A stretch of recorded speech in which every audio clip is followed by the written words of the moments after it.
This is the Minima, or Echeveria Minima. These small succulents have rows of beautiful turquoise leaves and are perfect for those of you with busy schedules or lazy lives. In this video, we're going to go over basic light, soil, and watering care, show you how to repot and propagate the Minima, talk about its health and common problems, pests, and more. The Minima needs lots of bright indirect light to thrive. Find a sunny window in your home, somewhere you'll be able to enjoy its beauty and check on it every now and then. If the plant starts stretching up from the center instead of growing in tight, compact circles, then it may need more light. If the leaves are burning, give it less direct sunlight. The Minima should be planted in well-draining soil. You can take a succulent cactus potting mix and add material like perlite or pumice. This will help the plant stay healthy and avoid rotting. To repot your Echeveria, get a pot with drainage and fill it partially with well-draining soil. Take the plant out of its pot and break up the roots with your hands as best you can.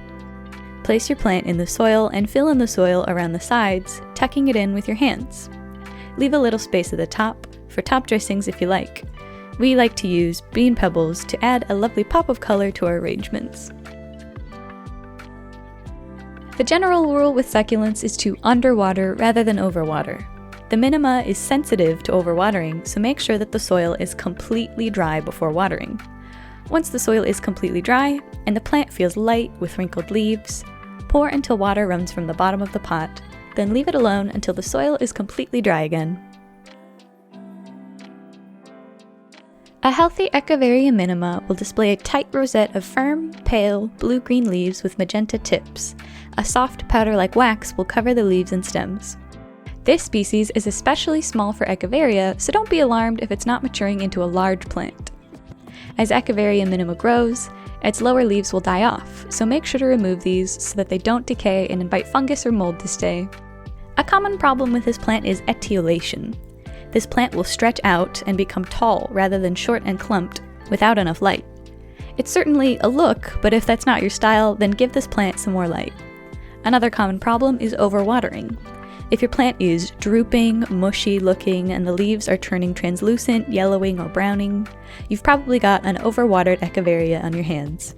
There's no shame in less than stellar succulent, we've all been there, so don't worry and keep learning what you can. The Minima can be infected with pests such as mites or aphids. Look for sticky leaves, blotchy discoloration or damage, or small bugs on leaves and stems, especially the undersides where you might miss them. You can use isopropyl alcohol or neem oil to treat any affected areas. The Echeveria Minima is deemed non-toxic to animals and humans and is unlikely to cause any problems if ingested. The Minima prefers temperatures higher than 32 degrees Fahrenheit or around 0 degrees Celsius. Since you'll most likely be growing this indoors, it should be fine as long as it's receiving plenty of light.